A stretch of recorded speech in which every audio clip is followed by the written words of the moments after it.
It's the BBG, not the BBC. You're listening to the Richie Allen Radio Show, live from Salford in Greater Manchester. And it's the 26th of May, Tuesday's programme. What a glorious day in the northwest of the UK. How you doing? Hope you've had a good bank holiday weekend. Welcome to the Richie Allen Radio Show.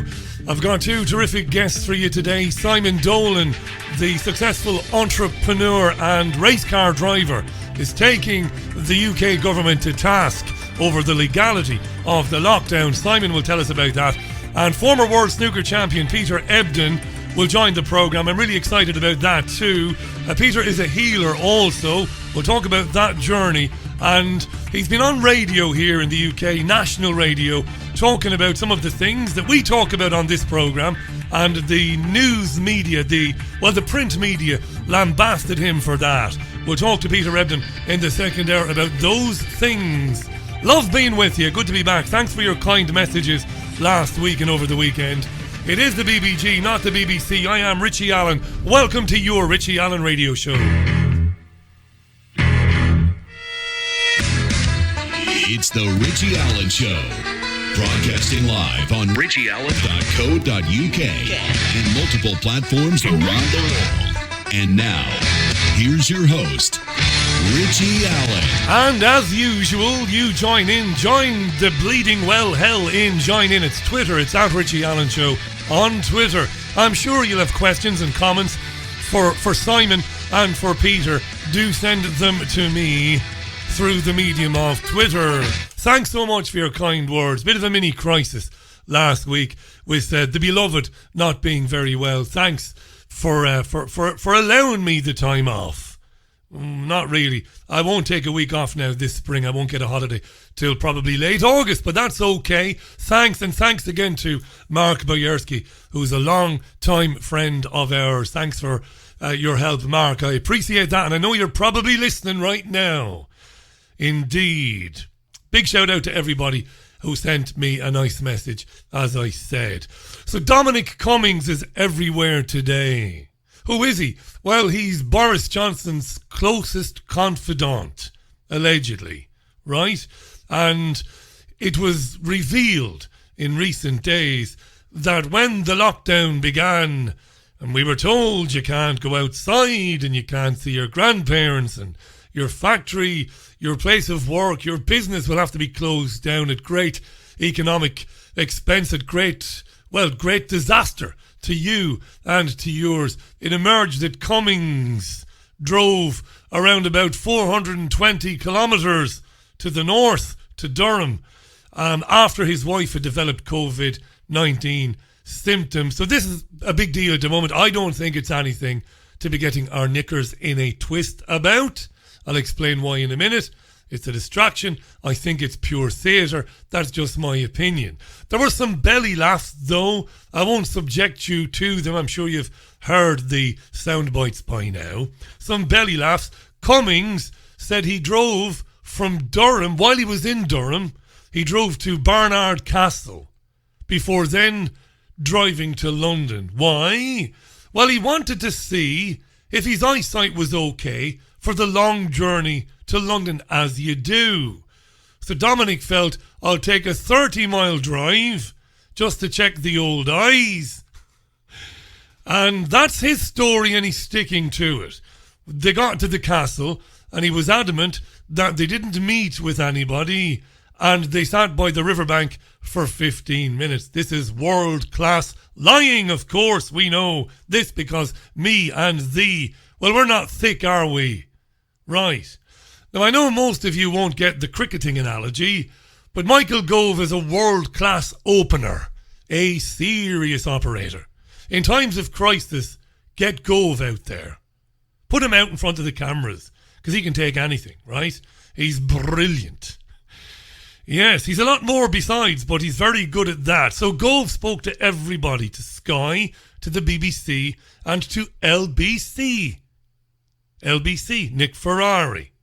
Now, asked about the extraordinary claim that Cummings drove to the castle in order to check his eyesight out to see was it up to the long drive to London, Michael Gove proved what I have suspected for so long, and that is that pathological liars simply cannot help themselves. Feast your ears. It's Penfold. It's the squirrel himself, Michael Goviel. First of all, I think here, Nick Ferrari.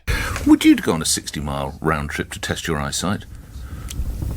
I have, on occasions in the past, driven with my wife in order to make sure that... what's the right way of putting it? I'm staggered. I don't know how you're going to get out of this one, but it's going to be fun. No. I think people who know me would know that I'm not an authority on driving, and that I'm not the best person in the world to ask detailed questions about driving. No, I merely asked you if you've ever been on a 60-mile round trip to test your eyesight, and you said you had. I mean, why not go to Specsavers? Well, I've subsequently got in. No, the point that I was seeking to make is that I'm not an authority on driving. As someone who took 7 attempts to pass their driving test, I'm not going to pass judgment on other people's driving. And Ferrari allows him away with it because Ferrari is in the club. It's pretty poor by Ferrari because Gove clearly, and again it's pathological, he can't help himself. Have you ever driven on a 60-mile round trip to test your eyesight? And Gove says, well, yeah. Would you go on a 60-mile round trip to test your eyesight? I have done with my wife. I have, on occasions in the past, driven with my wife in Amy! What kind of fuckery is this? Yeah, it's a thing of real beauty. That's what it is. That level of mendacity. Ah, well. So you've had polls today showing the public wants Cummings fired or to resign. It's a distraction, I believe. It could be argued that I'm trying to teach you all the time. I'm trying to teach you. What do you mean, you big baldy gammon? What could you teach us? Well, I think we can all teach each other things. I'm not any more intelligent than you, but I can teach you things. When you want to persuade somebody of your argument, don't beat them over the head with it. Say it could be argued. I believe it can be argued that it's just a distraction, the Cummings thing. It's scripted theatre. I've written extensively about this on the website. The media is nothing more now in 2020 than the replacement for the old daytime soaps, right? It's a serial drama running 24/7. It's very sophisticated. It's got techniques and production values which create in you and in me sometimes a sense of urgency, a sense of drama, but also a sense of belonging, that we're actually a big part of what's happening. We're no longer an observer, we're a participant, you see. So get onto Twitter and get in on the trends. Do you ever look at Twitter? If you've got a Twitter account, look at it every day. On the right-hand side of the screen, it tells you what's trending. And it's always Piers Morgan, Kay Burley, BBC Breakfast. It's a drama, you see. And it covers up the fact that the news media is doing nothing. Nothing. It's not holding them to account. It's just a propaganda marathon every day. Do you want proof? Here's some proof for you. Sky News will be running live programmes every evening next week called Life After Lockdown, where the channel, which is supposed to be a news channel, will be explaining to people how their lives will change after the so-called pandemic. Every Sky News anchor in the last few days has been promoting the new programme at least twice. Life After Lockdown, how you can expect your life to change. Here's Adam Bolton, Sky News Today. Now, a programme looking at some of those issues, a series of programmes next week from Monday to Thursday here on Sky News. Dermot Monaghan's going to host After the Pandemic, Our New World. It's a special series of live programmes about what it's all going to be like once the pandemic is over, what we should be doing. Dermot's going to be joined by some of the biggest names in culture, politics. You hear that? It's going to be looking at what we should be doing. Rather than Sky News question rigorously and robustly the notion that our lives must change forevermore, rather than hold the bastards' feet to the fire and interrogate them, Sky is actually off its own back, off its own bat, of its own volition, is going to present live programmes telling you and me how we can expect our lives will change. You see what I meant 3-4 years ago when I started talking to you about what the news media is today and why it is on in every bar when they used to be open, every pub, every fitness place, every gym. On in the background, either BBC 24, Sky News or CNN, constantly on in the background. It's not reporting on anything. It's not challenging anything. It is programming you. The Sky is going to run a series of programs telling you this is how it's going to be. Politics, economics, science and technology. Now, if you want to take part, you can join our virtual audience. You can be part of the virtual audience from your own home and have the opportunity to put questions to the experts. To sign up, go... It's shocking stuff. Life after lockdown, Sky News. Today on the Simon McCoy Show, Simon is a BBC News 24 presenter. I'm sure you've seen him. McCoy was doing his programme today, and feeding into the programme was a guy called Nick Beake. Nick Beake is a reporter. And Nick Beake was talking about the fact that Boris Johnson has said that shops can reopen on June the 15th, providing that those shops can keep us safe from each other and also the employees safe as well. This is more propaganda. Listen to how Beake, the reporter, lays out what it will be like when you enter a shop after the 15th of June. We've all got used to food shopping in a very different way during this crisis, and that will continue when other stores reopen. In each place, there's the question, what's changed? Are there now specific entrances and exits? Once inside the store, there may be signs showing a new one-way system. The 2-metre distance rule will still apply. If that's not possible to keep, the advice is to cover your face. We're urged to avoid touching stuff we won't buy, and when it comes to paying, contactless is best. When it comes to paying, contactless is best, says Nick Beake. You hear that? Again, we're told, we're urged, we will have to, we must. But it's your job, you dozy bastard, to dig down into this and find out, is there any need for it? Are we being lied to, Nick? Dreadful stuff, isn't it? BBC and Sky News today. Programme. It's relentless. Cashless society. This virus, which is harmless to nearly every human being on earth, is the excuse, I think, it could be argued, to make a huge forward leap in the plans for humanity, right? Right? Okay. A couple of other things of interest for you if you're a Netflix subscriber. They've got a documentary dropping. I've got the lingo. I'm down with the kids. That's what you say now. They're not featuring. Netflix will drop its documentary about Epstein. And there will be a claim in said documentary that Bill Clinton, former US president, was lying when he said he never visited the island. Staff have gone on the record and said that Bill Clinton... I did not have sex with that woman. That Bill was there on the island. Right. And you heard in the news there at the top of the hour, after 2 months, the trading bell rang on the New York Stock Exchange. Andrew Cuomo rang the bell. I had a bit of talk radio on this morning. Julia Hartley-Brewer, the thinking man's bit of crumpet. You sexist bastard, Richie. Is it over between you and Kay? Never. So Julia Hartley-Brewer interviewed a guy called Professor Carol Sikora, formerly of the World Health Organization. Professor Carol Sikora, right? So Julia Hartley-Brewer said to the professor, why are we rushing back? Maybe we should wait a little bit longer. He says, no, we have to live with the risk. Have a listen.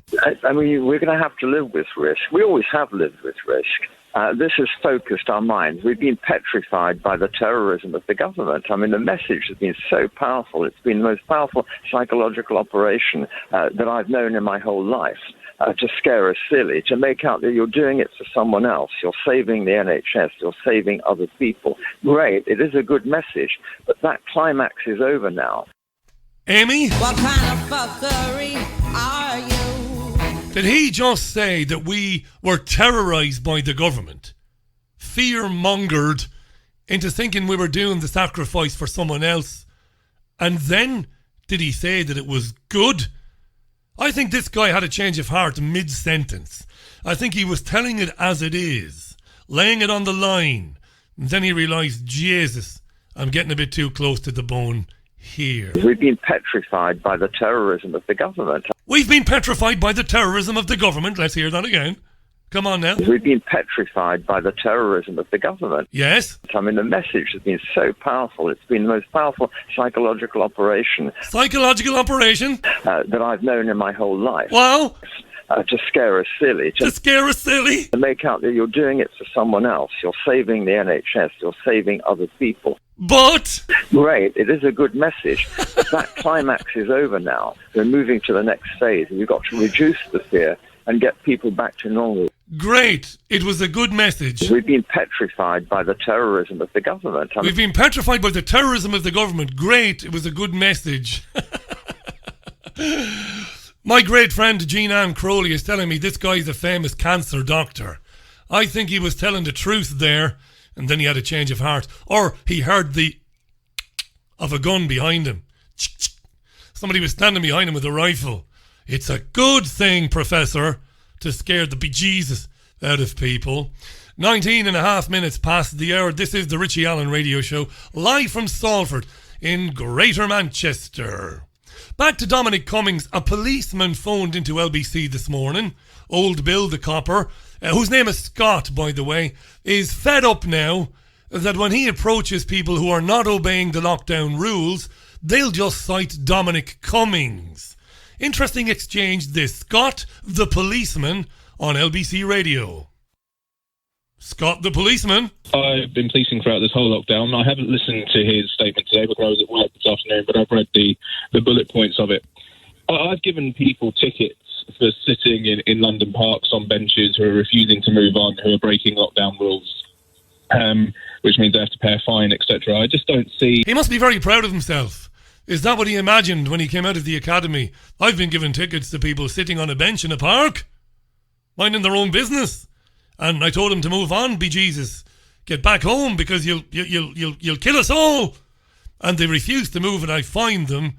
Must be proud that protecting and serving the bejesus out of people in the park, huh? See now how I can go to bed tonight knowing that I've made people pay fines for breaching lockdown if it just seems that if you're powerful and wealthy enough that you can do whatever you want. No, mate. You should be struggling to go to bed and sleep full stop because you're fining people sitting on a bench minding their own business. That's dystopia, pal. That's Orwell and Huxley times 15 to the power of 3. It's mad, right? You should be preventing people from being stabbed maybe someplace, or I don't know, chasing elite paedophile rings maybe. But going to people on a bench and saying, you know, if you don't get out of here, I'm going to fine you. Yes. What time is it? 22 minutes past the hour. Did he say anything else? Did he? Yeah, I agree. I think it slightly makes a mockery of the whole thing, doesn't it? Yeah, I agree. In terms of sort of, you ask about what's the lasting effect. So having been out today, spoken to a few people today. It's obviously been a warm day. I've driven around a few parks, spoken to people. He's driven around a few parks now and spoken to people. People who are in groups of 3 or more, and just sort of politely asked them what they're up to and what they're doing. And we're sitting here having a fucking chat, you daft bastard. That's what I would say. The response I've got from quite a few people is, oh, well, look. I'm sorry about the language, I try. Lockdown's over now, isn't it? Why should we bother? Yeah, they're blaming Cummings. Apparently he was in a park this morning and he said, move on now, you 3 or 4. And they said, what about Cummings? And he's stumped then. Plod is stumped. This is your Richie Allen Radio Show. How you doing, by the way? How are you doing? Live from Salford, the BBG, not the BBC. We've got a Simon Dolan lined up. Simon, stand by. He'll be with us in a couple of minutes after REM. REM, Losing My Religion. Yeah, the weather is set fair for the week, so if you've got a bit of time off this week, I know far too many people have some time off at the moment, but if you do have a bit of time off, it's set fair in the northwest for at least the next 6 to 7 days. so enjoy. My first guest has mounted a legal challenge against the UK government because he believes the lockdown is unlawful. He's a very successful entrepreneur, and he's even been a race car driver. He is a race car driver too, and he's had some success at that as well. He ran a very successful crowdfunding campaign to cover the cost of the case. Unsurprisingly, a lot of people fed up with the lockdown and wondering about whether it's legal or not and when it's going to end.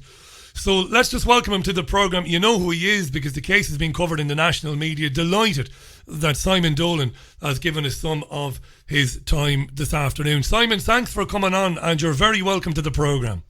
Thank you, Richie. Thanks for having me on. It's a real pleasure, Simon. Tell us at the moment, where is the case then? How is it progressing through the court? Yeah, these things, for courts anyway, actually moves quite quickly. So we've submitted basically all our evidence now to the other side, which is the government, and they have to respond within the next couple of weeks. And there's a lot of stuff, there's about 1,200 pages of evidence and witness statements and so on and so forth. So these things move pretty quickly, and we would hope the judge will see that on the 12th, I think, somewhere around that date. So we're hoping for the actual hearing to be maybe a couple of weeks after that, so toward the end of June, I guess, the third week toward the end of June. Wow, so it is moving quickly. I would guess that, you'll have many contacts in the world of business, I suppose, and finance. I'd imagine you've got a lot of support, I would imagine. I don't know, but we get probably a couple of dozen emails a week from people with businesses, some small businesses, some medium-sized businesses, and they're terrified as time goes on and they're not trading. They're terrified about what it will mean for them economically. I'm guessing you must have enormous support from the world of business. Small businesses, yeah. I've been quite surprised at the level of support on the crowdfund thing. Which was only ever meant to be for a few people to help contribute. It was never really meant to go and go to the extent that it has. The big businesses have been fairly mute in their response. We were hoping to get Branson on, but of course most of these guys have got their hand out to the governments, and they have to. It's the sorts of sums of money are just huge. There's the small businesses, and they're the ones that are most scared, of course. The bigger businesses can generally survive unless you're aviation. They can survive the bigger businesses. Now, can you lay out for us for me anyway, as straightforward as you possibly can, what's the basis of your case? Do you want to lay it out for us, Simon? There's 3 points. One is complicated and is a legal thing, so we could probably leave that to one side. The second one is proportionality. In the regulation that they say that they've used, it has to be in proportion to the threat, and it has to be in proportion to what's going on at the moment. So we contend that what they have done and what they continue to do, which is probably more important, is way out of proportion to what it's supposed to be protecting. And the third leg to it, if you like, is basically the breaching of basic human rights, English human rights.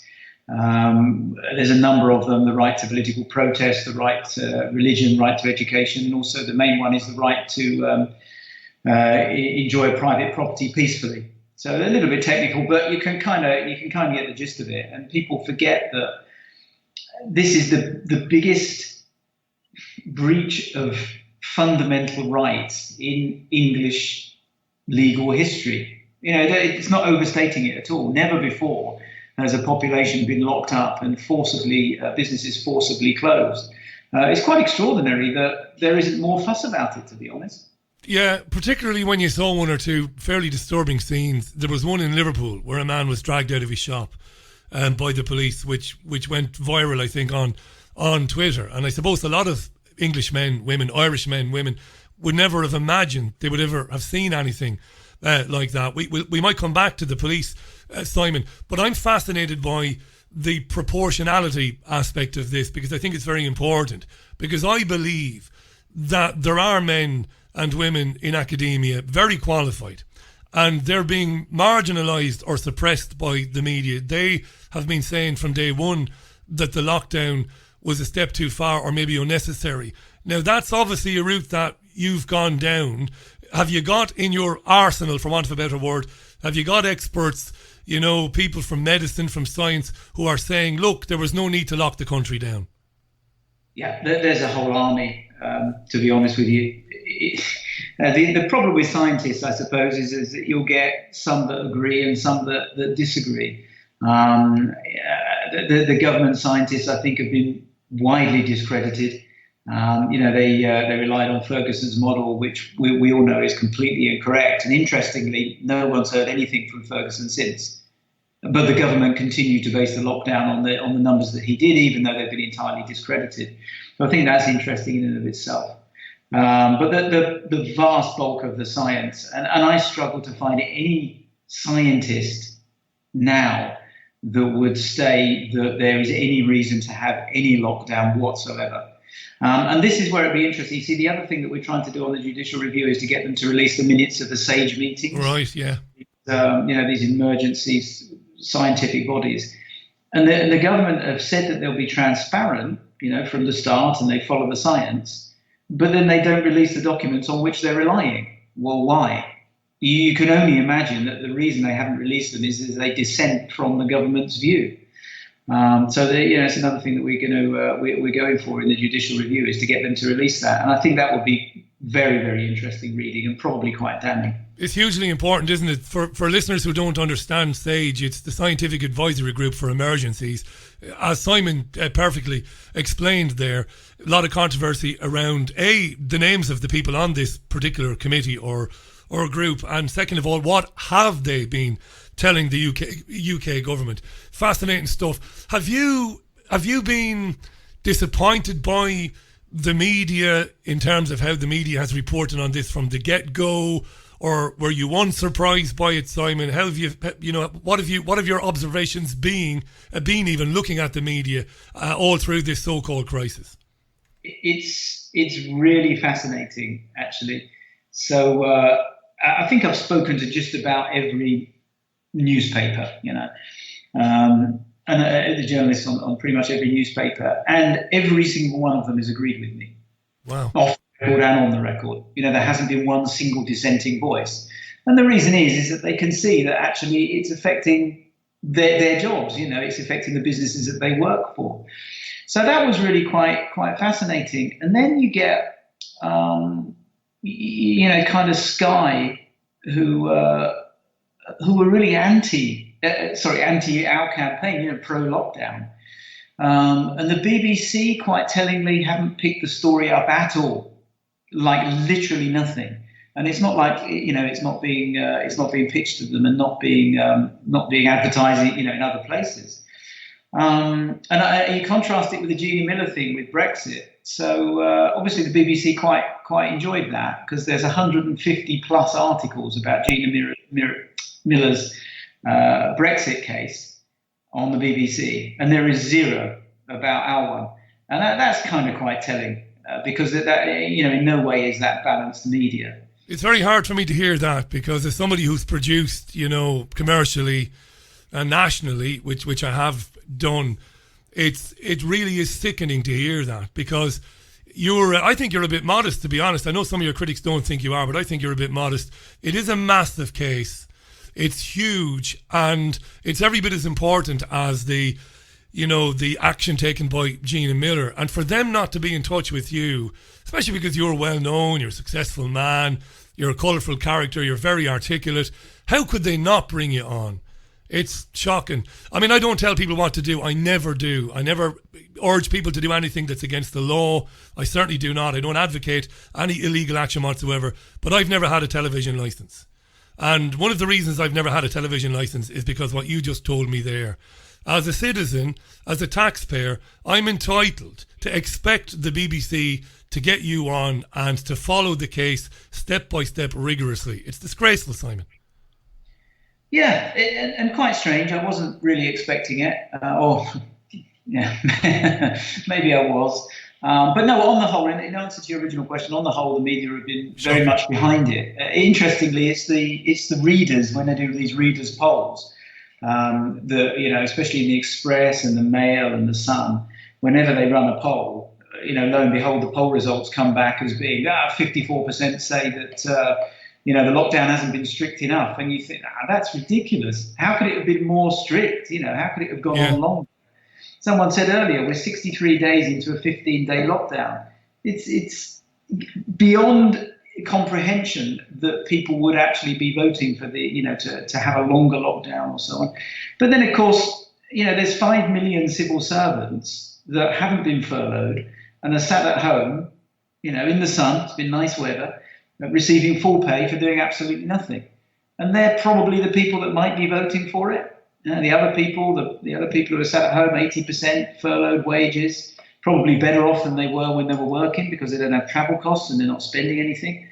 But man, they're going to have a rude awakening when the economy starts opening and people realise that all of those furloughed, I'd guess 80%, and a lot of people I speak to who own businesses reckon somewhere like 80% of people on furlough are going to get made redundant at the end of this. 80%. And then you see a big shift. Can I ask you, what are you basing that on, the idea that 80% of furloughed workers will find out that their job is going to disappear? What are you basing that on exactly?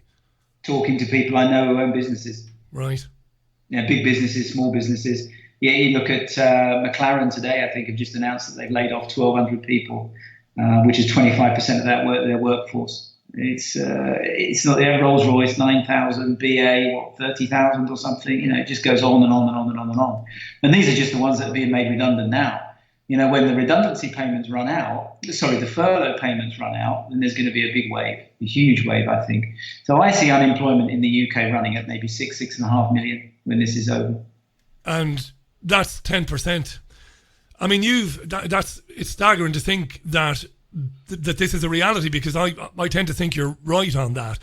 You've been quoted as saying, we're challenging a catastrophic set of decisions which will leave an indelible print from a boot which is stamped on the nation's freedoms and will blight the lives of generation after generation. Because ultimately, what you're saying, I think, and it's something I believe, we've seen it in the past, they're going to come back in the next 12 to 24 months and say that the burden of paying back the loans that they took to mitigate the damage that they caused will have to be paid. And you've warned about income tax rises.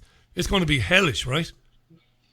Yep. But what they're going to cleverly do, I think, they're not going to call it an income tax rise. They're going to call it something along the lines of an NHS emergency fund or an NHS surcharge or, something to do with the NHS. Yeah, if you've been watching, they've cleverly set this up.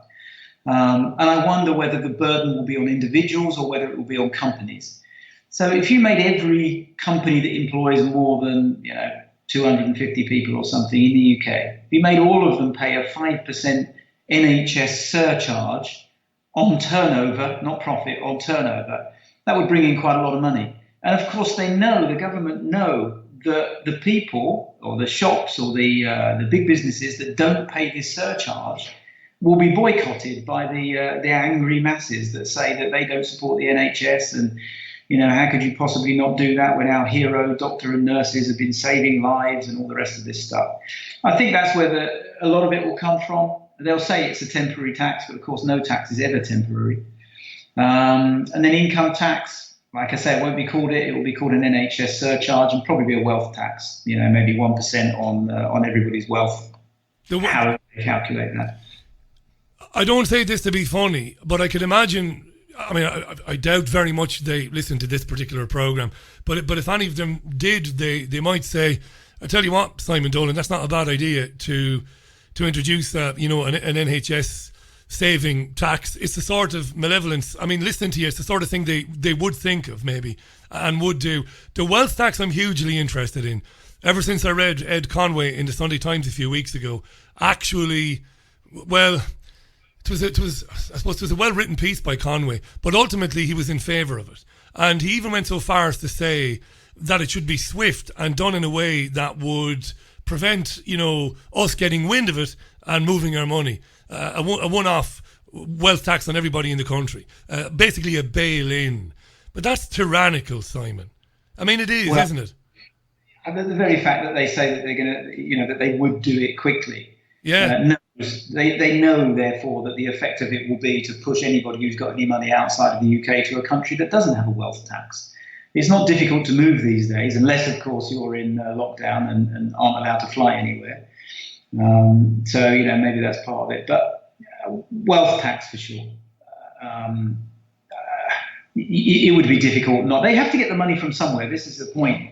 So where do they get it from? Well, like all taxes, you just tax the rich, you tax the companies, you tax these, these companies that don't pay any tax anywhere. The Amazons and the Microsofts and the Googles, they should pay more.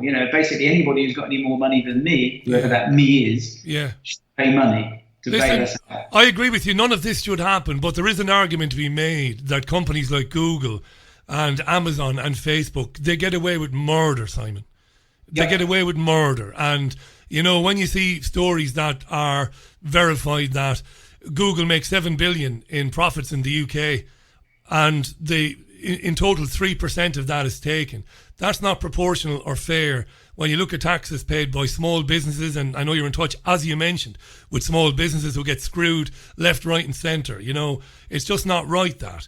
I mean, I'm not saying I'm in favour of going after companies and imposing wealth taxes on them. I'm not. But at the same time, some of these companies have been getting away with murder forever. And I'm guessing you're not in favour of that. They should pay their way, right? They should pay. They should pay whatever tax is imposed in that country. The problem is they just drive a coach and horses through the tax regulations, and the tax attorneys and the people that they employ are way cleverer than the people that are in the HM Custom and Excise or whatever the tax collecting body is in the various countries, because they're paid far more in the private sector than the public sector. So they're kind of always one step ahead. And the very nature of what they do means that they can shift profits here, there, and everywhere. It's a big question, because whatever rules they have to have a rule. You have to have a rule for tax, and whatever rule they put in, they'll probably find a way around it. Scary thing. A complicated question. That's right. And before we come back to the case, which we will, scary thing is the European Union is determined, I think, at some stage in the future, to collect taxes from some of the biggest companies in the world itself, isn't it? It's absolutely crazy. I mean, I was in favour of leaving the European Union. I was in favour of Ireland rejecting the Nice and Lisbon treaties, but Ireland did and then was sent back to vote again. But I believe, am I right in saying that it's one of the stated aims of the European Union to collect taxes on behalf of its member states in the future, which is insane. Or to force member states that didn't want the tax to receive it. Yeah. They do that with Apple. Yeah, wonderful. Simon Dolan is our guest, by the way. Simon, very well-known, successful entrepreneur, is challenging the legality of the lockdown in the court here in the UK. It's a very important story, this. We've been talking about it with Simon. He's going to stay with us for another 5 to 10 minutes. Thanks again to him for coming on. A lot of questions on Twitter. You can follow Simon on Twitter, by the way. He's on Twitter. If you look for Simon Dolan, you'll get him immediately. He comes up straight away. It's basically at Simon Dolan. You can't go wrong with that. So follow him there and you'll get regular updates on the court case as it progresses in the next few weeks. One or two people very worried about civil liberties, as you are. And some of them are saying to me on Twitter right now, we're very concerned that if the government continues to get away with what it has been doing, that we will see in the very near future people being compelled to vaccinate themselves and things like that. Now, look, I know that's a whole other story. I know there are people who listen to this programme who assume or presume that I am anti-vaccine. I'm not. I am pro-safe any medicine. I'm not anti-anything. But a lot of people are very worried, Simon, that this virus, which many of them believe to be a hoax, whether it is or whether it isn't, will be used to justify vaccinations, which at the very least, I suppose, makes an enormous amount of money for some other gigantic companies in the US and elsewhere. What do you think about that in the future? People being compelled to vaccinate lest they be a risk to somebody else. What do you think? Yeah, like you, I'm pro-choice. Okay, so if people don't want to be vaccinated, then I don't think they should be forced to. And if people want to vaccinate, then I think they should be able to do the research themselves and come to the conclusion that it's good for them or it's not good for them. You know, but to have a state mandated injection is pretty scary. It is pretty scary, and of course it won't be mandated. What they'll do is they'll say, well, in order to travel, you need this passport. And in order to have this passport, you need to have this set of vaccinations. And in order to go to school, you need to have these vaccinations. And in order to get a job, you have these vaccinations. And pretty soon you won't be able to live if you don't have these vaccinations. And so I don't think you'll be compelled, by the letter of the law, but you won't be able to live if you don't have one. Is that good for the population as a whole? I don't know. It depends whether the vaccines work or not, doesn't it? It's all about, whether the downside, the people who do get affected by it are less than the people who are protected by it. And honestly, I don't know the answer to that. You'd assume that vaccines work on the whole. Maybe they downplay the side effects. I don't know. But that's like you say, it's a whole different argument. I'm just against the state forcing you to do something. I think someone said the other day, if someone holds you down and sticks a needle in your arm without your consent, how is that any different to rape? And I thought that's that's a pretty good point. Are you horrified to be even talking about this sort of thing, are you? I mean, does it, a man like yourself, you're very well travelled, you're cultured, you've been successful, you are successful, you've met people from, I suppose, all walks of life. Can you believe in May 2020 you're talking about these things? People being arrested for... We had a policeman on LBC radio this morning talking about the fact that he was basically arresting people because... not arresting people, but fining people, getting their details and fining them because they're sitting on a park bench, minding their own business, and they refuse to move when he asked them to move on. Did you ever think or imagine in your life that you'd be here? I don't think anybody could. And what's amazing is how quickly people accepted it.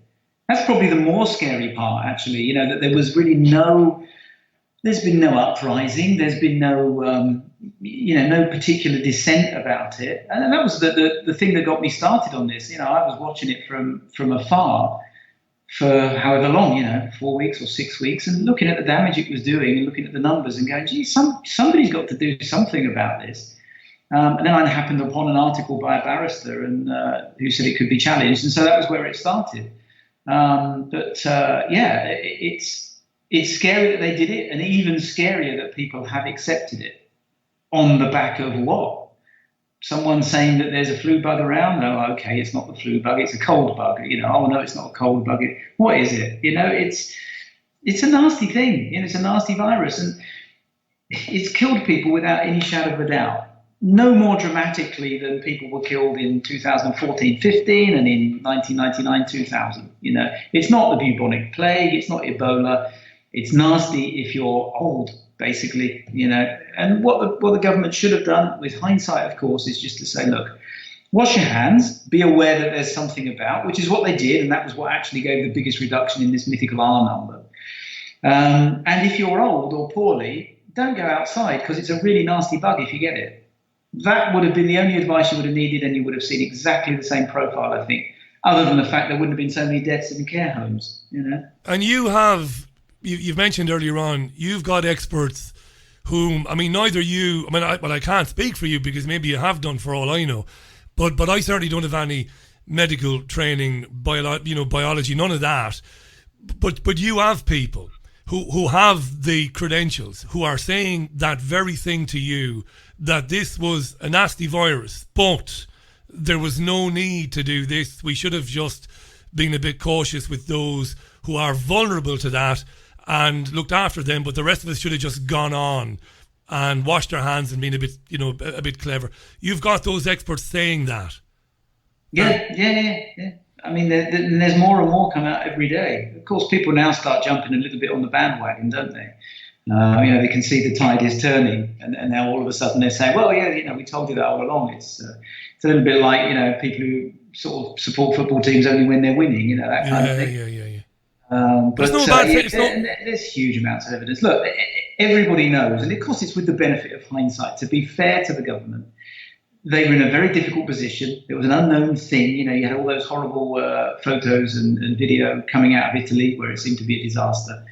I think they went the right way to start with the herd immunity and, trying to keep things open. And they were pressured, they were pressured by all the media and all the unions and so on and so forth to lock down. And so they did. And now they've realised that actually lockdown didn't do any good. So why are they still prevaricating about opening up? Well, the reason they're doing that is to cover their asses, to make it look as though there's some sort of science and some sort of plan, and to try and protect their jobs. That's what it's come down to. So it's a combination of incompetence and cowardice, I think, that we're in the position that we are. Those who believe or who are coming, I mean, I know you've been reading, like a lot of us, you've been reading Peter Hitchens in the Mail on Sunday. And Peter's most recent article this Sunday, I'm sure it was this Sunday just gone, it looks like, if you read between the lines, that Peter is beginning to think the virus is an excuse for the imposition of these draconian regulations. Now, you'll know, because you're not stupid, that I interview people on this program from time to time who might be described as conspiracy theorists.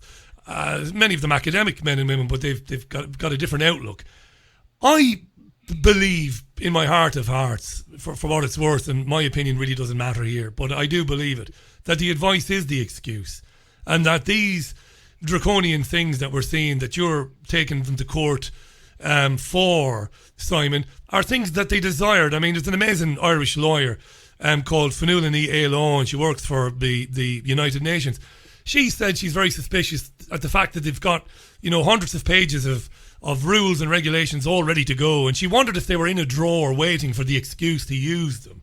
Do you wonder about that? Do you wonder that, all of these great writers, men and women of yesteryear, who warned us that we would lose more and more of our freedom as time went on, that maybe we're just seeing that now unfold in front of our eyes? What do you think? I think it's very easy to get sucked down the whole conspiracy theory route. Okay. And I've seen an awful lot. Obviously, people send me stuff in, and some of them are really compelling, and others less so. But there's kind of no such thing as a conspiracy theory. There's facts on the one hand, and there's things that aren't right on the other hand. There's the correct things and there's incorrect things.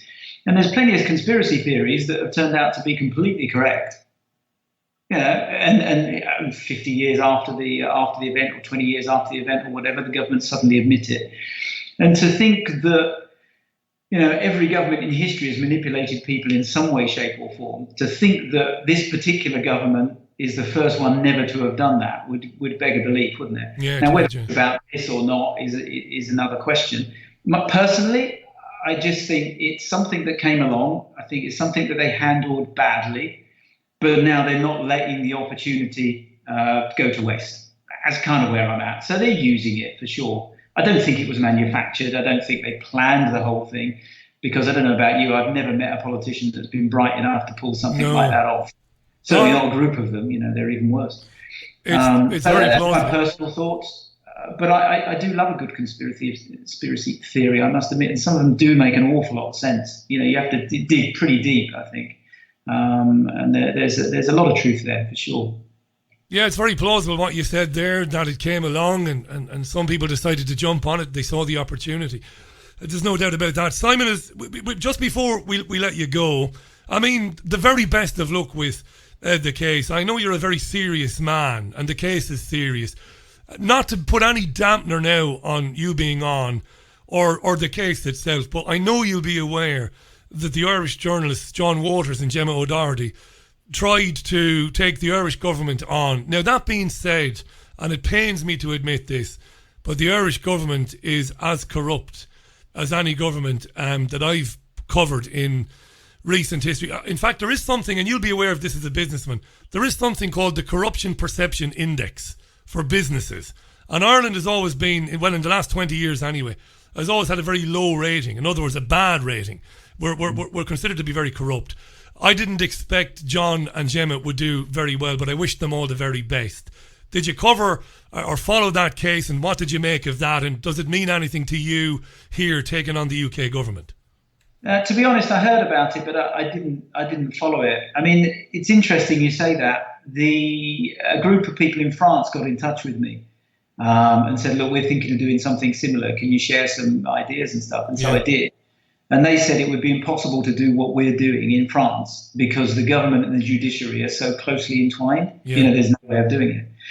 And in the UK, I believe that there is a big divide between government and judiciary. I really do. I think that was proved with Brexit. So I'm actually extremely hopeful. The legal case that we have is really very sound. The kind of only stumbling block for us is the sort of size of the decision that we would be asking the judges to make, i.e. the most fundamental attack on personal freedoms in the entire legal history, English legal history, was illegal. That's a big thing for them to do. But they will, they will if they believe that the law is right. So no, I'm very hopeful on that count. Where do people follow it online, Simon? Well, probably the best thing is we put all the updates on the crowdfunding page, and then on my Twitter account, I always, if I'm ever doing an update on the crowdfund, then I always put it on the Twitter account and then reference that site. So that's the best place. Brilliant. And what is the crowd? Well, I've got it, and I can tweet it out again later on. But what is the crowdfunding website again? Well, it's called Crowd Justice. But if you just, I've no idea what the URL is. But if you just type my name in, or it will come up under my name. Or if on the Twitter account, it's the pinned tweet, those ones that stick on the top. So people could just have a look there. And it's just interesting, you read some of the comments on there. I find them really heartwarming, actually. So if you go on just to have a look at those, it's worth it. You know what I think, Simon, just as we let you go, and thanks again for coming on, I think it's so huge, that if ever a case warranted allowing television cameras in, it's this one. And is that something final? This is the absolute final question. I know you've other things to do. Is that something you've looked into to get cameras in there? Because I think everybody in the country should have the right to watch it. Yeah, the irony is, of course, it will be done via a video link because of the because of the lockdowns. That could mean that we could actually broadcast some of it after the event, I guess. But I don't know that. I've not explored that. But you're right. I do think. But it will be transcribed, and that will be there forever. That will go down in the court cases. So there'll be plenty of time to dissect it. Thanks so much for your time today. Sticking in that the BBC are ignoring it. I would urge my listeners, and we have a lot of listeners, I'm not bragging, but those in the UK particularly, start tweeting the BBC politely, don't be rude to anybody, and asking them why they're not covering one of the most monumental, one of the most important court cases in our lifetime, and see what sort of response you get from them. Simon, the very best of luck with it. I hope we'll be able to talk again in the near future, and I hope that when we do, we'll be celebrating your success. I really appreciate your time today. Been lovely. I really enjoyed it. Thanks, Richie. I'd be delighted to come back on. You're a gentleman, Simon. All the very best. Godspeed to you. Simon Dolan there, successful businessman, entrepreneur. He's challenging the legality of the lockdown through the courts here in the UK, and he's confident that he's got a very, very sound case. As he said to us a few minutes ago, he's got the experts, the men and women of science and academia, who say that the lockdown was entirely unwarranted, that it was disproportional to the actual threat from the virus, and that's what he's doing. And he said that, well, in a couple of weeks' time it'll begin, didn't he? Second, third week of June. We'll follow that every day. We'll report on that on the Richie Allen Radio Show. It is just about a minute to the top of the hour, 6 o'clock, Tuesday, May 26th, 2020. Live from Salford, it is the Richie Allen Radio Show. Thanks so much for tuning in today, as always.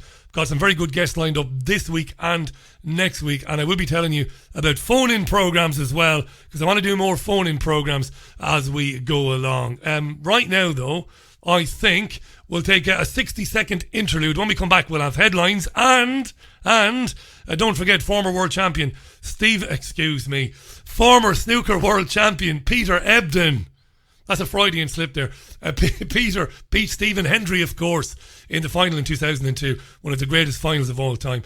And we'll talk to Peter about appearing on national radio, talking about the lockdown, talking about one or two other things as well, 9/11 and the like, and the negative press he got about that. But we'll have a great chat with him, and we'll also find out about his own journey into healing, because these days Peter is a qualified healer, and I want to talk to him about that as well. I'll be back with you in 60 seconds. Renowned healer Mark Bayersky travels the world to find the most unique and powerful crystals for self-healing. Since the ancient times, crystals have been used as healing tools. They hold a natural healing vibration and are highly charged in positive energy. Mark teaches how to channel the universal energy and transfer it to the crystal to activate its healing power. Each crystal is used for its unique ability to target a different physical or emotional challenge. Mark Bayersky is an author, healer, speaker, and founder of the Pure Energy Healing Academy. He shares powerful messages of inspiration and healing on his daily YouTube videos, reaching millions worldwide. Mark's crystals, healing oils, and incense sticks are most sought after by other healers. His collection is available online at www.markbayersky.com. His work is presented through Lemon House, a company that creates and curates consciously made gifts.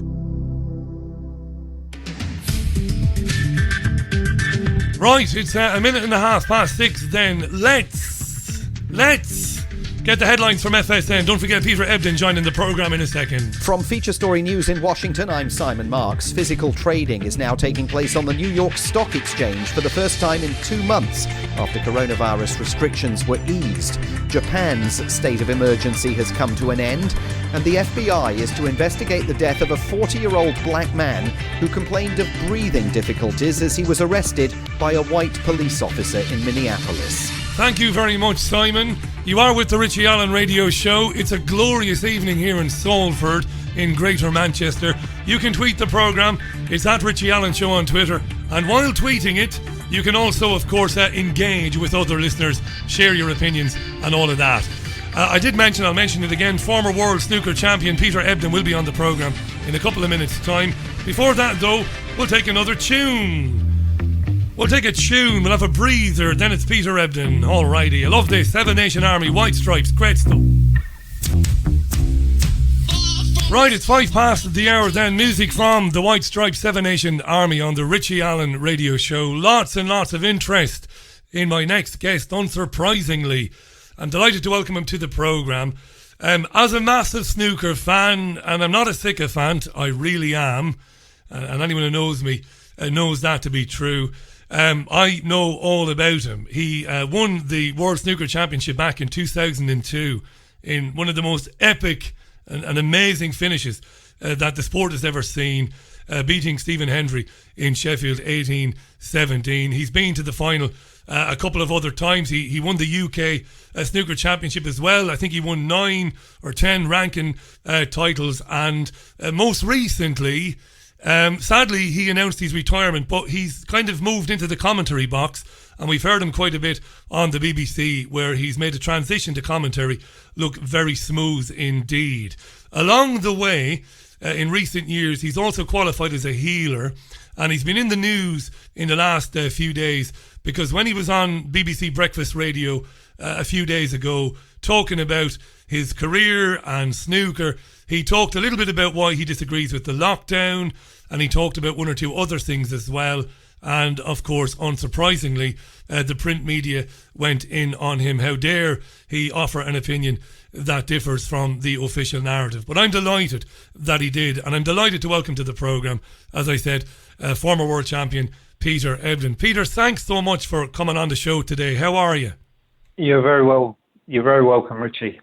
I'm really very thrilled. well, thank you. I'm thrilled to bits. I mean, when I say I'm not a sycophant, I've never missed a major snooker tournament since I've been about 10 years of age. And your final in 2002, I mean, millions and millions of people watching it. I've never witnessed anything like it in my life. I'm a bit too young for the 85 final and all the drama there. But no, it's a genuine pleasure to have you on. What have you made of, before we talk about, the healing journey and all of that, what have you made of the kind of furore over your comments, which I felt were fairly benign? You're a man who takes an interest in independent media and in alternative explanations. What did you make of the reaction to your fairly innocent comments on BBC Radio? What did you think?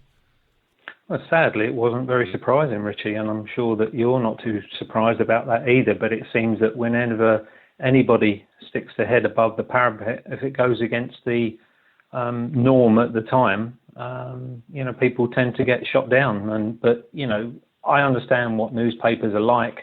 I remember the first year when I turned professional, I was the leading rookie at the end of the season, but I'd won 8 or 10 matches to qualify for the Crucible. and I ended up getting drawn against Steve Davis. And I remember the press coming round to my house and doing a few interviews, and they asked me how I thought I would do against the snooker legend Steve Davis, 6 times world champion. And I said that my preparation had gone really well. I was practicing 8 or 10 hours a day. I felt that I would take my chances if I was given them. And that transpired, back page of one of the daily newspapers the next day, I will definitely beat Steve Davis. I never said that at all. You never said it at all. I remember it well, that a beating of Davis in the first round. You went on to win that game, of course. And yes, I did. And I got to the quarterfinals that year. I played even better against Martin Clark, who was a top 16 player at the time. And then I lost, I think it was 13-7 to Terry Griffiths, who just played absolutely brilliant snooker against me. But, you know, to end up the leading rookie at the end of my first season, number 47 in the world, I turned pro at the same time as 500 other players. And to win all of those matches, the qualifying matches, and get to the quarterfinals of the World Championship in my first year, I was absolutely delighted. I've met over the years, in commercial radio, I would have met professional players, various players over the years. I got to know Ken, interviewing him from WLR in Ireland, and one or two others I could mention, but I won't. They always said 2 things about you. 1, you're the hardest guy they ever faced on the table. And 2, that you're a hell of a nice guy. And the thing about that story you told us there, what a wake-up call that is. You give an innocuous comment to a journalist saying, I'm going to prepare, or I have prepared as well as I can. If Steve gives me chances, I'm confident I'll take them. And they stitch you up and say that, you know, you claimed that you'd beat him, and putting you in a terrible position, of course, as well, going into the crucible. Your interview with Mark Chapman was a lovely interview to listen to. And Mark Chapman, the presenter, obviously enjoyed it. And he was intrigued by the things you were saying, as anybody would be. But for the press then to go in on you. But look, we'll come back to that as we go along. What have you made then? For our listeners who haven't read the stories and who didn't hear your interview on Radio 5 Live, for them, what are your impressions of what's been happening in the last 2.5 months? The lockdown, the effects that is having on people, what it means for all of us. What do you think, Peter? Well, in all honesty, Richie, I've been paying very close attention to alternative experts because I don't particularly trust, to be perfectly honest, what comes across in the mainstream media. I don't watch TV at all. I'm very happy doing bits and pieces on social media, but there are plenty of fantastic experts out there. One of the guys I've been paying attention to is a guy called Dr. Vernon Coleman, and he brought a video out on YouTube. It's one of the videos that hasn't been taken down by YouTube, and isn't it strange that all of the videos that seem to be going against the official narrative seem to be taken down at the moment, which is very telling in and of itself. But he made a video yesterday, I believe it was, called Coronavirus Mental Health Problems Will Now Soar. And he makes the point that regarding mental health issues arising from the unnecessary lockdown and social distancing measures, he mentions the book that he published in 1978 when he was one of the first doctors to start talking about the importance of stress. And he was absolutely ridiculed. He's got 50 years experience of studying viruses. He commented on, with regard to the current virus, the UK government public health policy, which downgraded the virus, I believe it was the 17th of March, from a high consequence infectious disease. That was 6 days before lockdown. So it was actually downgraded by the government. He talks about civil rights disappearing, many people around the world living in a police state. He then, in the video, he comes to a conclusion that it can really only be one of 2 things. He talks about the level of censorship, and then he talks about the government and their advisors are either very stupid or, far more likely, there has been a conspiracy, in his words, to quote, there has been a conspiracy to exaggerate the danger of the coronavirus in order to grab power and damage our rights and freedoms. Governments have done everything possible to create more anxiety and to exacerbate the incidence of depression. Everything that the government has done in the UK, for example, has been designed to create loneliness and a sense of fear. The lockdowns and absurd social distancing policies were never necessary, but they are now destined to be part of our lives indefinitely. The threat that lockdowns will be introduced will be kept hovering over our heads, and we are told that social distancing policies must be maintained indefinitely in case this well-marketed brand of flu reappears. He then goes on to say that 28 million surgical operations have already been cancelled or postponed because of the virus, and every week the lockdown lasts results in another 2.4 million cancellations. I mean, it's absolutely ridiculous. So this is a very, very well-respected doctor, and for me, he's on the money. And it's a source of great frustration to me, Peter, that first of all, that we don't get to hear men and women like him. And, you know, I've made this point on programmes in the past, and one or two people who do listen, but they don't agree necessarily with what they hear on this programme, they say, Richie, he's talking nonsense. And I always say, well, he's earned the right to his opinion because of his credentials. And it's not for me or for you to say that he's talking nonsense. Why wouldn't the national broadcaster invite him on and put him up against one of these guys, you know, like Chris Whitty or somebody like that? That's the crux of it here. They're burying these guys who have the credentials, who have the academic qualifications, and who are saying something a bit different. I'm going to do something I wasn't planning on doing, Peter. I'm going to play a 16-second audio clip that I used in today's news roundup. It's from Professor Carol Sikora, because I know that there are more people listening to this programme today than normal, because former World Snooker Champion Peter Ebdon is on the show. And you've heard Peter there talk about what Coleman said about the fear-mongering by the government, and you might just think, Peter Ebdon is exaggerating. He isn't. Listen to what Professor Carol Sikora told Julia Hartley-Brewer on Talk Radio this morning. It's very important, this. We've been petrified by the terrorism of the government. I mean, the message has been so powerful. It's been the most powerful psychological operation that I've known in my whole life, to scare us silly, to make out that you're doing it for someone else. You're saving the NHS. You're saving other people. What do you reckon, Peter? He said, we've been petrified by the terrorism of the government. This is a guy who is a cancer specialist who used to work for the World Health Organization. I think that's absolutely true, and I think that the World Health Organization, to be perfectly honest, have got a lot to answer for, because they were the people that called this a pandemic, a so-called pandemic, in the first place, and there are very few deaths. I don't know, Richie. I mean, you probably know a lot more about this than me, but wasn't it 4 or 5 years ago there were very high-level bonds or something that were taken out, and for the bonds to be able to be matured, a virus, a pandemic, had to occur by the end of 2020 or something like that? I've seen that as well, Peter. And again, there's a lot of truth in that. I mean, you mentioned 4 or 5 years ago, also at that particular time, we had a pretty nasty flu season, which I believe, because I've looked at quite a bit of evidence, I believe the death rate then is far greater than that which we've seen now for this so-called pandemic as well. Peter Ebdon is our guest, former World Snooker Champion. Peter is also a qualified healer. We're definitely going to talk about that. Loads of comments on Twitter here. Base Ninja says, nice to hear a pro sportsman pretty much nail it and passing the info on when he can. It begs my noodle why people don't see that the mainstream media avoids other experts like the plague. That's the crux of it. They're out there. But I mean, even Oxford University, which is kind of full scale behind the attempts to get a vaccine out there, they've one of their own epidemiological experts, easy for me to say, a guy called Carl Hennigan. Hennigan has been saying to anybody who listen in recent weeks that the lockdown is entirely unnecessary. It was unnecessary to begin with, and we should end it now. But I think he was given one interview on Newsnight, and that was weeks ago, and we've not heard from him since.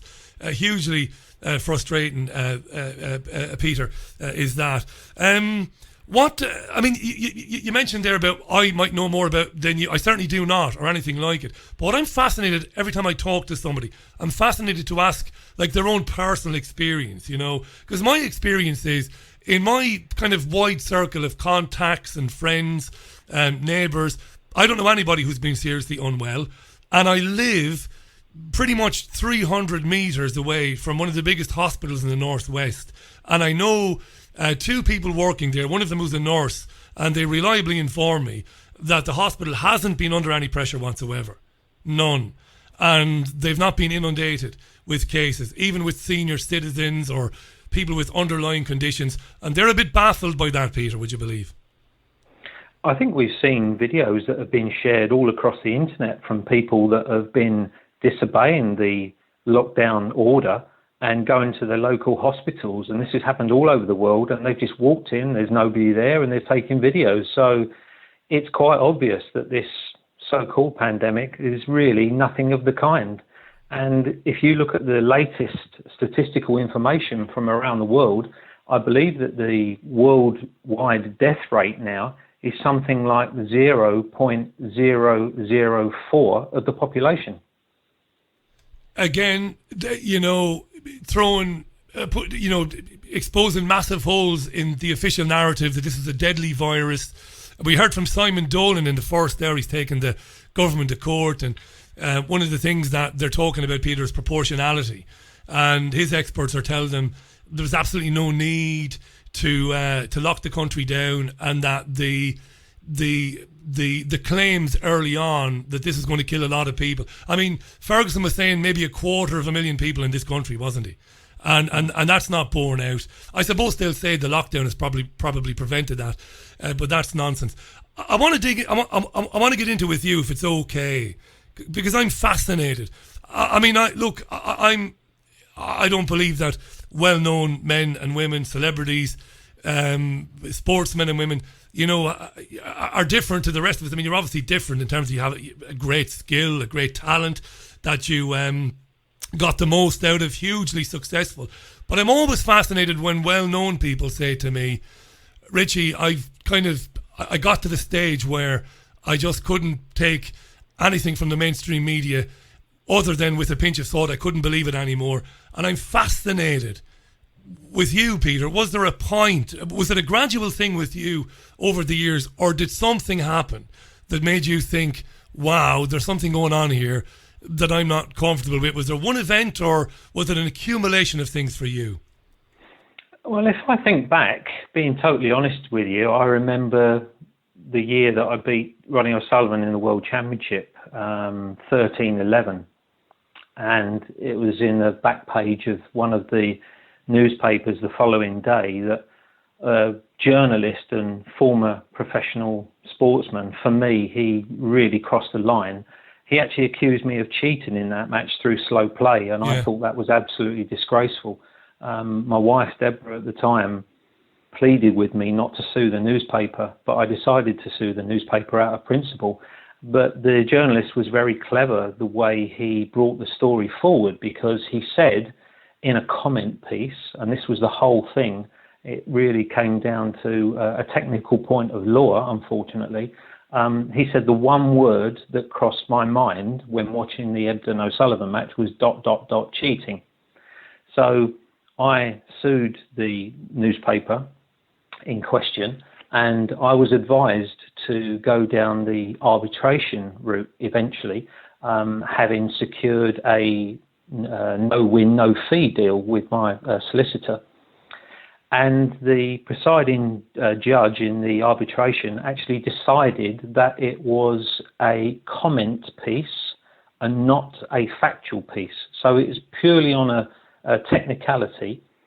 And I ended up losing that case, and because I had no win, no fee, I just had to pay the disbursements. But that really did leave a very bitter taste in the mouth, so to speak, especially when it was only 2 or 3 months prior to that, when a football manager who was accused of running his club shabbily by the same newspaper won a court case against the same newspaper and won £250,000 worth of damages. I could never understand that case. I'm a qualified journalist, and I used to teach journalism. I used to teach broadcasting, and libel law is something that I've had to be an expert on, Peter, for obvious reasons. This particular program could be brought to its knees through my stupidity if somebody was to be libelled on it. So I know it inside out. Your case was a stone cold case of libel. You were libelled. I remember the incident. I remember the match. I remember the nonsense that went on around it. Obviously, being a huge snooker fan, I've been to the Crucible. I've been to many of the venues in the UK watching it over the years. I've seen you play. I'll talk to you about that another time. I remember that as an open and shut case of libel. Guy said you cheated. You obviously didn't. It's a no-brainer, and I couldn't understand it. And it left a bad taste in your mouth then, that. And yeah, absolutely. And I think a lot of people forget that in that match, I believe I'm right in saying that Ronnie was world number one and world champion at the time, and he played phenomenal snooker to go 8-2 up. Yeah. And I didn't play fantastic, but I did what I ended up doing pretty much throughout my entire career. I just kept trying. I kept trying, and I didn't give up, and I kept persisting and persevering, and I gradually fought my way all the way back into that match. And from 8-2 down against the best player in the world, who was playing at near genius levels early on in the match, I ended up winning 13-11. And even though I didn't play great, it was one of the proudest moments of my career, the fact that I fought so hard. Yeah, you dug in, yeah. You could ask me, if you wanted to be cheeky, you could say, who would I have been shouting for? I was always a fan of the Irish guys, obviously, so I'd have been a big fan of Ken and the other Irish players, Farragut, of course, and these guys. But I remember that incident really well. And that sets off something in your mind then that, well, something's not right here. You know, I mean, obviously, the law should have protected you. Of course it should. It should have found in your favour, like it was an open and shut case. You know, I would expect, if I'd have been writing about that match, if I'd have said Peter Ebdon is a cheat, I'd have expected to lose my job and for the paper to end up paying damages. But they didn't. And you began, was it after that then, Peter, that you began to look at, say, other sources for information? So you don't just get your info from the broadsheets and the tabloids anymore. You start looking around, presumably online, I suppose.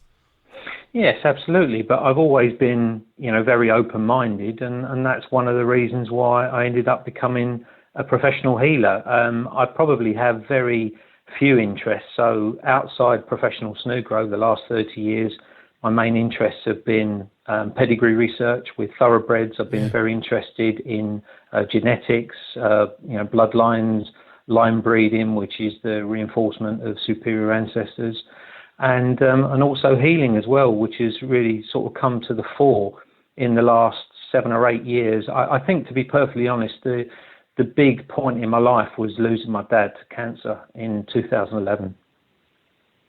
Yeah, I remember that. And what was it about your dad dying, Peter? Was it about how he passed away? Was it about the treatment that he had? Was it about things that you discovered after he passed away, God rest him, that made you think, wow, maybe there's another way maybe when dealing with that? Was that it? I think it made me, take a really close look at my own life. And it was later that year. My dad passed away at the end of May in 2011. And it was in the November of that year when I became vegan. I'd done a lot of research on diet, nutrition and cancer. And, I'm very pleased to say through what I've learned from that, I've been able to help people. And that also has actually been a huge point of contention for me because, as you probably know, there is an act called the 1939 Cancer Act. Yeah. And really, in law, you're not allowed to even speak about cancer to people because it's only the, radiation therapy, the surgery, drugs, that sort of thing that you're only allowed to, speak about. And I actually remember wearing a Gerson therapy logo, and this was the year after I lost my dad. And I'd researched Dr. Max Gerson, who was curing stage 4 terminally ill cancer patients in the late 30s, early 40s with organic fruits and vegetables, and juices. And it was just unbelievable because he was actually terribly vilified in America because of the big business that cancer is, unfortunately. And I remember wearing a Gerson therapy logo the year after my dad died in the World Championship. And I was called into the offices of World Snooker halfway through the match. And I spoke to Miles Pearce from World Snooker, a lovely guy. And he said, "Peter, we've had complaints from all around the world. You have to take that logo off. No way, Peter.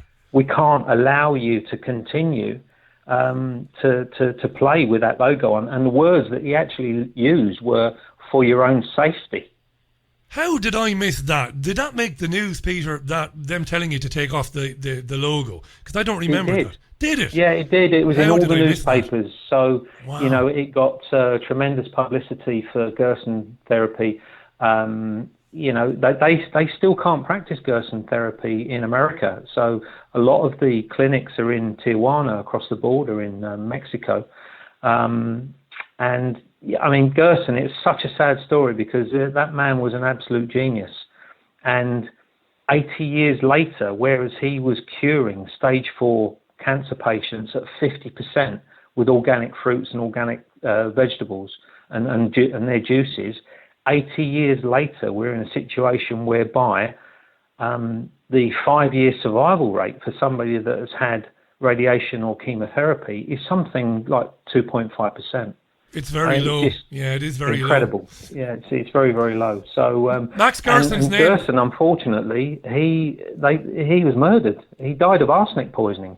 And that was not the first time that he was poisoned. When he was writing his manuscript, Cancer, a result of 50 patients, he was actually poisoned, and it took him about 18 months to get himself better again. He wrote the manuscript.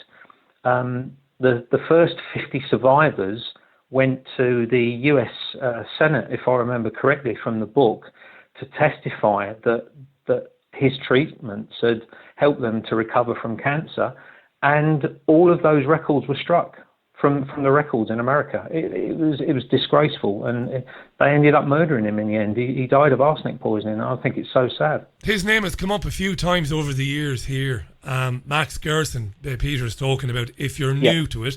And I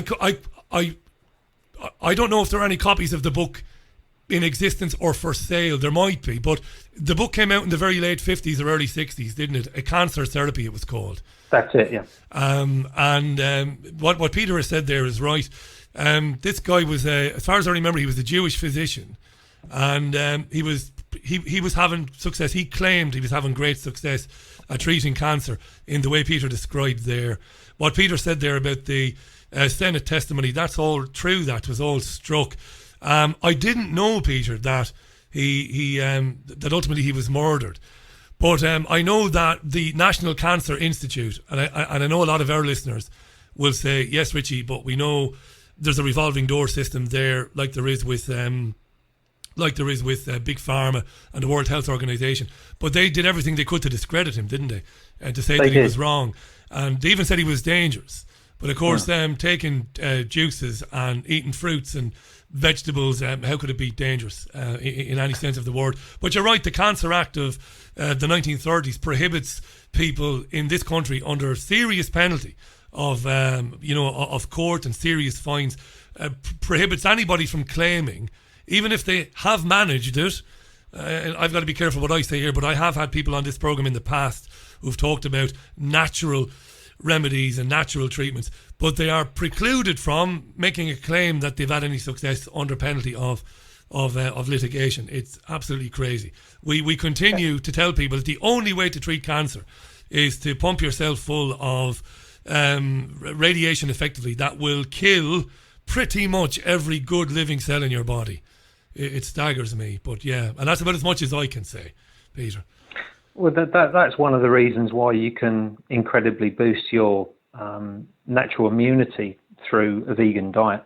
You know, organic fruits and vegetables, you're going to boost your immune system, and that's what people could really do with now. And some of the people that I've been, researching recently, like the incredible woman from Ireland, Professor Dolores Cahill, she's really, taking on the Irish government. She's saying that yeah. all of the advice that we've been given is terrible. She's saying that, we can really, build our immune system, and people should be going out in the sun and not doing the social distancing. They should be taking vitamin D and vitamin C to boost their immune system. And she is one brave lady. I've shared her videos on YouTube, and they've been taken down. And, she's somebody that I've got tremendous respect for. And, her qualifications, you'd be reading her qualifications for the next half an hour. It's rotten, isn't it? Because here's a UCD professor whom is renowned in her field, has spoken around the world in years gone by, is very highly regarded, just as Peter said. And in Ireland, she's gone on the record as saying exactly as Peter just said there, that it's a nonsense, the lockdown. There's no need for it. And she's outlined, I think in great detail in the video you mentioned, using slides to explain why she has concluded what she has concluded. And the Irish media has again gone in very heavily against her, and YouTube has taken her videos away. And I just wish more. Are you, Peter, you're like Simon before you on the programme today. You've travelled around the world. You're a cultured man. You've been around the world. You've met people. How frustrating is it for you that, regular folks, like, our neighbours and our friends, that rather than be really curious as to why academic men and women are being silenced and being deleted, that they're more inclined to go along with the lockdown and even demand more lockdown? Is that driving you mad? Because it's driving me mad, Peter. It is driving me mad, to be perfectly honest, and I try to remain grounded and centred and balanced, as I should do as a healer. But I mean, for example, I know I've already told you this story in an email that I sent you, but the interview that I did with Radio 5 Live, there was a guy in his early 80s who is absolutely petrified and has been since the coronavirus came about. I spoke to him. He got in touch with the College of Healing in Malvern, and Jess from the College of Healing got in touch with me and said, this guy's been on, would you possibly call him? So I called him and spoke to him for about 40 minutes, and he was absolutely petrified, and he had a mental breakdown about 5 weeks ago. This is a man who's in his early 80s. He's got 2 granddaughters who are on the front line in the NHS, and he was so fearful. It was so sad to see. I put him in touch with one of the more experienced healers at the College of Healing, who sent him distant healing, which is absolutely amazing. And he immediately felt better. I really think that he's going to be struggling, though, to be perfectly honest, because the information that I passed on when I spoke to him, his self-talk was very, very negative, and he was coming from a place that he couldn't cope, he couldn't see a way through, he couldn't see a way out. And I'm very worried about him. Ah, Peter. Yeah, and like yourself, the show gets a lot of emails from people who are in the same situation. It's killing people. I've seen it in my own family, what it's doing to people, this lockdown. I don't think anybody... It's the fear. It's evil, isn't it? It's the fear. The fear is terrible. Even today, Peter, they're saying that if the shops open up in this ridiculous way, they plan to open them up on the 15th of June with, social distancing and, one entrance and one exit, and you can't enter this way and that way and all this nonsense. They reckon that people have been so terrorised, as we heard from the former WHO professor earlier on, they might even be reluctant to come out. Do you think that is a possibility, that, large numbers of people might not actually decide to return to their jobs even, or start going back out on a Saturday afternoon to their local towns? Do you think that's a realistic possibility? I think it is a real possibility, and it's just such a sad situation. I think it's just been so unnecessary, and if this has been orchestrated and if it has been planned, as far as I'm concerned, that is really evil, because people are being kept away from their loved ones. We're human beings. Touch and love, and people need to be hugged. All of these things is so important, and social distancing is just absolutely destroying that. And, you know, when you look at somebody as renowned as the scientist, you know, Professor Dolores Carhill, who we've already mentioned, you know, when she says that these things are absolutely unnecessary and she's prepared to put her whole reputation on the line to go against what the government are telling everybody, you know, people really need to sit up and take notice. Yeah, but can she get a slot on mainstream media? No, she can't. I think it's terrible. You know, people are just getting one-way traffic, you know, and the fear that is being broadcast through mainstream media is absolutely terrible. I mean, it's okay for somebody like myself, you know, I've researched psychology, personal psychology for the last 25, 30 years because it's been really important to me in my profession. And I remember when I was listening to people like the late and great Zig Ziglar, when people would talk to him about fear, he said, oh yeah, fear, it's just the acrostic for false evidence appearing real. And that is truer now today in this current crisis, this made-up crisis, than it ever has been. But for the older people, the elderly people, they just can't see a way out. They can't see any hope. And, you know, I think it's so sad. I think that there is so much positivity that can come from this situation. But people need to understand that they need to be strong in their mind and see this for what it really is. And as Dr. Vernon Coleman said there, it's a power grab. And people really need to, you know, stand up, you know, for their rights. Peter Ebdon is our guest. It's 20 minutes to the top of the hour. Peter is very, very talented and very successful snooker player for many, many years, winning pretty much everything in the game. Multiple World Championship finals, won it in 2002 in one of the greatest games ever seen. One of the most thrilling climaxes you'll ever see to any sporting contest. Great guy. In recent years, Peter has qualified as a healer. We've been talking about that, and he's been chatting to us about his thoughts on the lockdown. And I do not want to make you upset, but I just want to go back to what you said a moment ago about your dad, because John Waters, the Irish writer, was on this programme a few weeks back, and John very, I think, succinctly described the horrors of keeping people in care homes or people in hospices who are coming to the end of their lives, keeping them from the touch of a loved one. And it's obvious you became a little bit emotional there because your dad passed away in 2011. I think you said, Peter, I think it was. You weren't denied that opportunity to be with him. So it obviously means something to you, knowing that there were people being denied, you know, that love, that companionship, that kind of necessary kind of goodbye, because that's a part of the grieving. Grieving begins before somebody who's very ill dies, of course. I think it's fair to say that. And you're looking at that now with that experience of seeing your dad pass away. It is evil. It's absolutely evil. And to see the BBC running stories yesterday suggesting that some care homes are now going to have drive-by visits. Did you see that? I did see that, and I think that's absolutely disgraceful.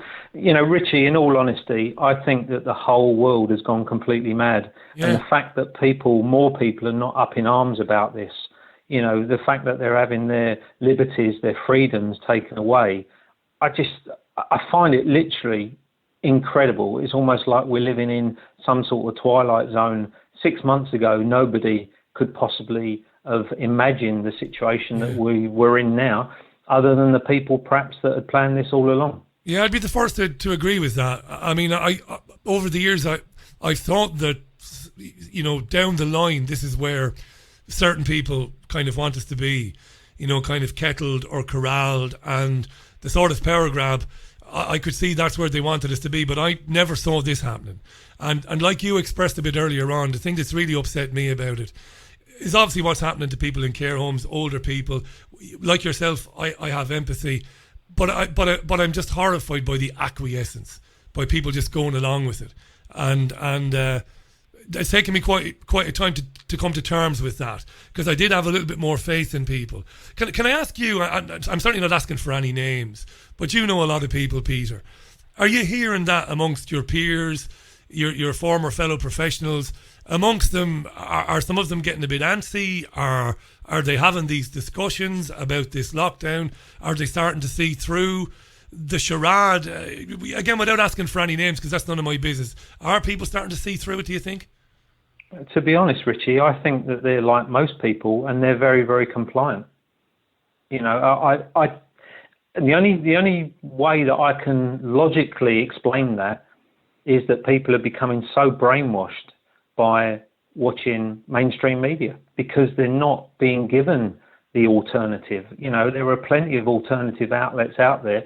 One of the programs that I like to watch on a Monday, Wednesday and Friday on YouTube is the UK Column program, and those guys are doing a fantastic job, and it's just so different from mainstream media. I just wish people would wake up, but they can't wake up because they're being brainwashed 24/7. Yeah, every single channel on mainstream media, every single newspaper. And it's left to us then to interview people like, I've not interviewed Dolores Cahill now, but I've had other qualified men and women on whose qualifications are the equal of the government mouthpieces, and we're left then to try and give them a bit of a platform.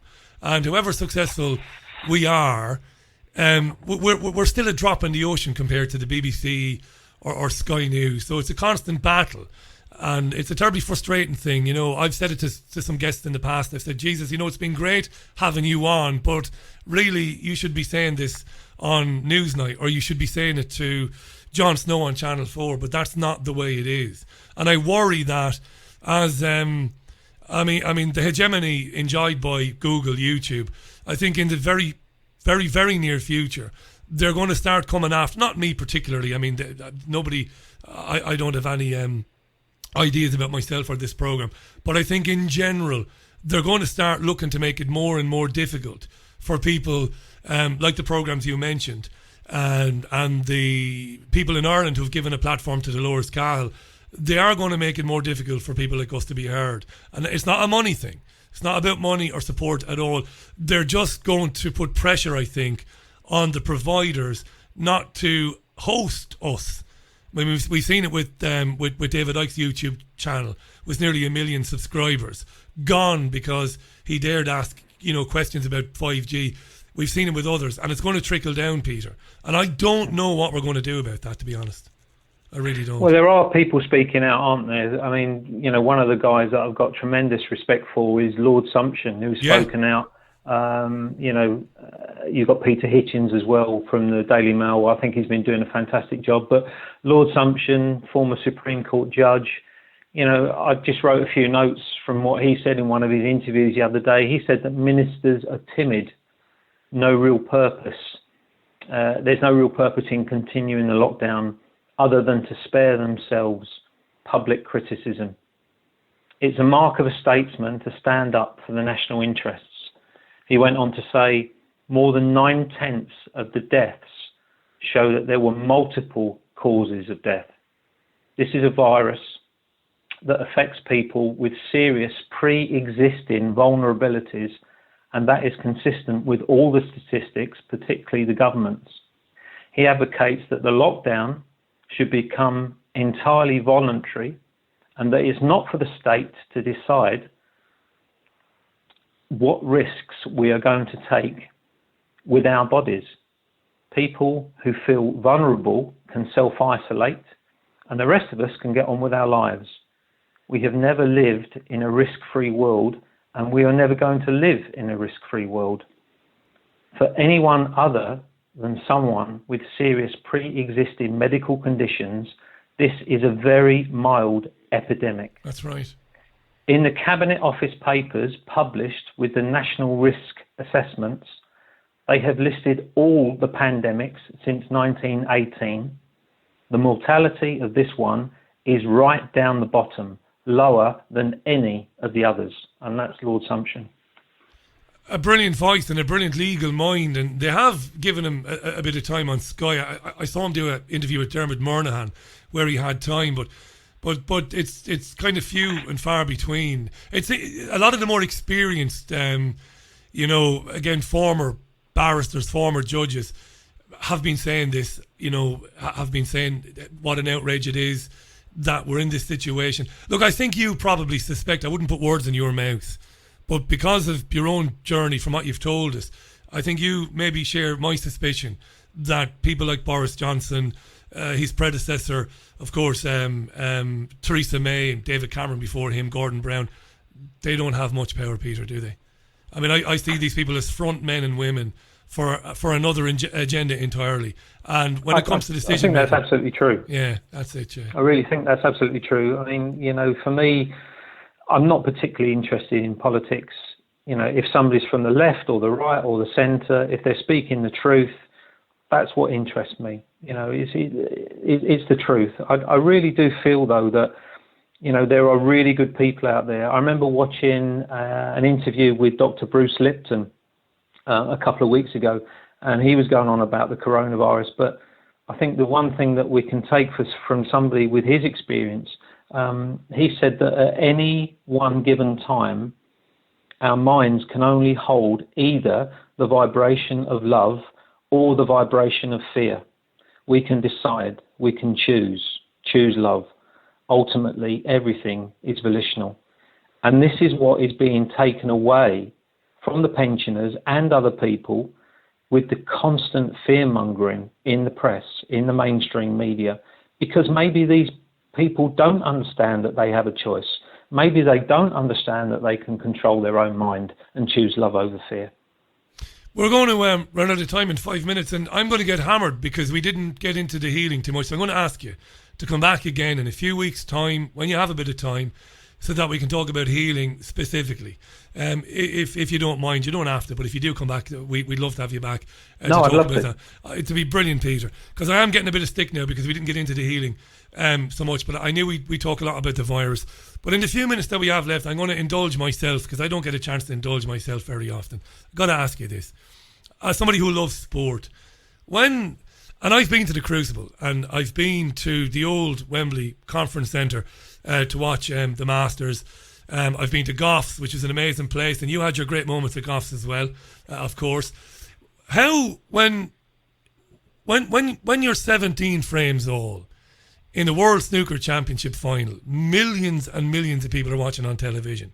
You're in the Crucible Theatre. There's not many better sporting theatres in terms of the gladiatorial feeling you get there. You're playing against arguably the greatest player to ever pick up a cue, probably shares that with Ronnie maybe. And I mean, this, I've wanted to ask you this for years. How do you hold yourself together in the final frame? How do you stop your hands from shaking, your palms from sweating to the point that you lose the grip of the cue? And how do you even walk to the table? I mean, you were known for incredible, resolve, incredible reserves of mental strength. How do you do that? How does any human being cope with that sort of pressure?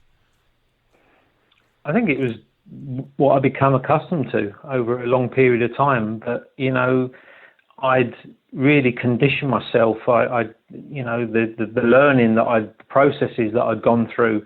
I remember a long time ago, a friend of mine gave me a copy of Think and Grow Rich by Napoleon Hill. And then many years later, I was asked for a quote on the back of an updated version of Think and Grow Rich. And I've actually got the book in front of me here, and my quote on the back of Think and Grow Rich was, "It took me 17 years to become world champion, but I always knew deep down that I would win the big one someday." Napoleon Hill's Think and Grow Rich changed my life. It inspired and excited me, and with the belief in myself I received through its pages, I too passed the persistence test. That's one of the chapters in Think and Grow Rich, persistence, and achieved my lifetime goal. This life-changing book will help you achieve your goals too. So I was always very strong in my mind. I always pushed myself, physically, mentally, and I would like to think that I've taken that focus now and the love and care and compassion that I have as a human being into my healing now. And, it means so much to me to have been, successful in snooker. It's great to have been a world champion, but I really think that I've reached a stage in my life now. It's about what I can give back. And, I really hope that we get the opportunity to speak about healing more in the future. And if I may, in closing, I would like to say that all of us, at our core being or soul level, are divine love and divine light. We are all individual aspects of the great oneness, and our potential is governed only by the limits we place upon ourselves through both thought and action. Our potential for achievement, creativity, and unconditional love is limitless. We all have the potential to be a force for good and to be kind. We never really know or can fully understand the struggles and hardships that other people are experiencing. Mentally, emotionally, physically, or spiritually. And we can never fully appreciate what an amazing positive impact a kind word or gesture might have on someone or their family. So please be kind. It's beautiful, that, Peter. Somebody once said to me on this programme, you can change the world by knocking on somebody's door and asking them how they are. As simple as that. You know, regardless of what you do or what you don't have, you can change the world by just asking after somebody's well-being or doing something kind for somebody. It's a beautiful sentiment, that. Thanks for coming on. And of course, in a few weeks' time, maybe into June, I'd love to have you back on to talk about the healing, because it was really important to me that we did that. But I knew that we'd spend a lot of time talking about the virus and what's been happening as well tonight, so I knew we'd run out of time. But I'd love to spend an hour with you talking about healing and your own journey through that, Peter. I'd be honoured to have you back on the programme. Thanks for speaking. I'd love to. No, I'd love to. Thanks, Richie. Thank you. Not at all. And thanks for speaking up for people, mate, because when you have a voice and you have celebrity, which is a currency, whether people like it or not, and when people do pay attention to you because of your achievements, it's a marvellous thing to use that to tell the truth and to ask questions. And I'm really glad you're doing that. So thank you very much, Peter. Thank you. Thank you. All the best for now. That was Peter Ebdon, former World Snooker Champion, live on the Richie Allen Radio Show, Tuesday, the 26th of May. Lovely guy, Peter. A hugely successful sportsman. And he told us this evening about his own journey through the independent media, why he began to take a second look at the press, the print media and the broadcast media in this country, why he did that, and how he came to read about alternative researchers. He mentioned some of them. Zig Ziglar he mentioned earlier on. I know he's read David Icke in the past. I know he's read Zechariah Sitchin and others, and how he's how that's changed him, and how that led to him then becoming a qualified healer. Really, really nice guy. Peter was in the press in the last few days because he gave an interview to BBC Radio 5 Live, and in that interview with Mark Chapman, which was a nice interview, he talked a little bit about healing, and he talked a little bit about some events in recent history and how he might see those events differently now. And the print media in this country decided, of course, to try and embarrass him and ridicule him. Not that it worked. I think he's above and beyond that now, Peter Ebdon. Thanks to him. And thanks again to Simon Dolan for coming on the programme earlier on. Simon is, of course, taking that legal action against the UK government. He's challenging through the courts in this country the legality of the lockdown. And that's going to be, I suppose, coming to a head in the next few weeks, right into June, late June. We'll follow that on the programme. Peter said he would come back on the programme and talk to us about that, so I look forward to that as well. That's it for the show. Going to leave you with this from Bruce Springsteen, and thanks for listening. Great to be back with you. Again, thanks to Simon and to Peter. We'll be back again tomorrow at 5 o'clock UK time with more guests and more chat. It's bye from me. Look after yourselves and one another. Have a great rest of your Tuesday. Bye now.